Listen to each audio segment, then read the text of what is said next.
Hello, my name is Jacob Trogan, real estate investor, flipper. Right here I got a house. It's on a busy street. We don't have any cars passing right now. So let's quickly go inside so we don't have to deal with all the noise. You can clearly see though it's a very busy street. So we'll walk in here. This house is very smelly. You can't see that through the video. It's very smelly. I've cleaned it. I've actually thoroughly cleaned this house. I've trashed it out.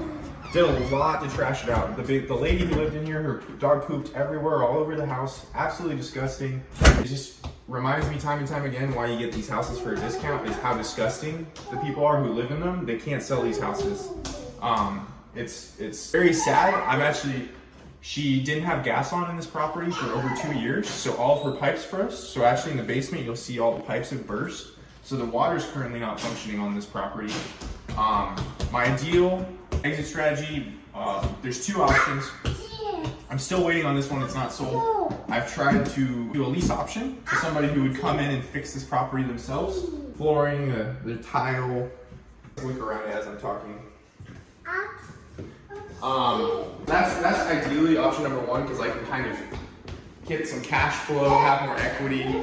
I don't have as many fees of selling with agents, buyers agents, sellers. So yeah, you got this front room, something special. Obviously it just needs paint, but there's a lot more that can be done on this house than just paint. But really the smell I think is the biggest thing. If the smell really affects how it sells, and I think I didn't get rid of the smell enough so far. But here's the main bedroom downstairs. So this is a 3-2. You could count it as a 4-2. No, lead us into the gross bathroom. Yeah, go get a look in that bathroom. It's disgusting. I don't know, the smell just really affects things. Like, it's not horrible. You could live here. It's just, with how bad it smells. It smells like money, as a saying. So I got rid of a lot of the smell, but I think I need to get rid of more of it. It's a very spacious house. It's about 2,000 square feet. So there's a ton of potential for some family to live in this home. So yeah, we're looking through the cabinets here. Very nice. What do you think? They're all destroyed. I guess you come around here. Unevenness of the floor. Just a lot of things. The door doesn't really work. Those windows both need to be replaced.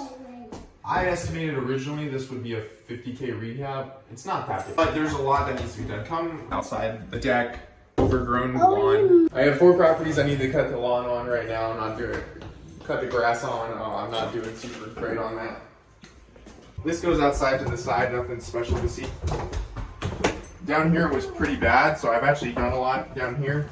So what we got down here is the basement. I had somebody touch this all up. It's all white now. They cleaned out. Basically all the water was flooding in because there was a giant hole. So we had to fill in the hole. A lot grosser because you'd be stepping through water. So now I've just essentially cleaned it out. It makes the feel a lot better. I mean, down here it's a utility space, so it's not important that it's as ugly. All the plumbing, you can see it. Well, you can't see, but maybe we could get a little shot. But the plumbing has burst in many places. I'll show it to you.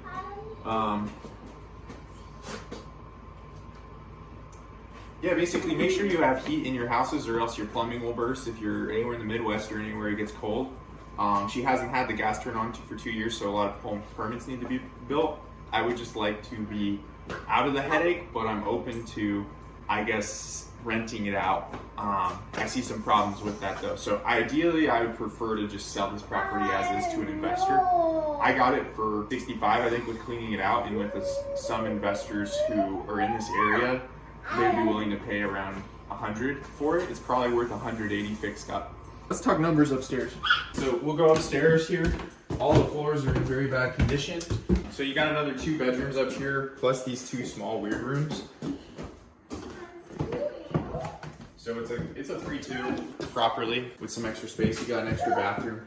There's some plumbing problems with the bathroom here that I would need to take care of if I were to fix it up. So it smells worse up here because this is where the dog pooped like crazy. I've had it deep cleaned, but it doesn't look like it. Lots of money to spend on the cleaning. And I'm fine with that. Anything I can do to just clean before repair is kind of the mindset. But yeah, as far as numbers, so here's some numbers on this deal.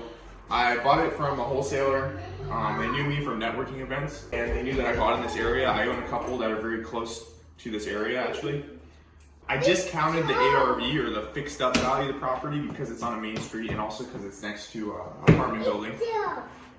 And so even with that discount, I think it's probably around 180. I originally estimated around a 60K rehab. It's not that high. It's probably 40 due to the size, 45 maybe. It could be a lot cheaper. I actually got a quote for $9,000 for a lot of the majority of the work I want, but that's labor only. So I could have rehabbed this and it could have worked as a flip. It worked for 70% all-in numbers. But yeah, I bought it for 60K rehab, and then sell for 180. You have all the closing costs, probably making around 30 grand as a flip. I just prefer not to increase my cost basis on a property that's on a high traffic street. I think I can sell it for 180. I just am less confident. So let's look at the final level. We've looked at everything else. So we got a nice open window for a view out front. This is just the attic space, so I'm not super worried about it, but we need to probably just fix up some drywall and whatnot.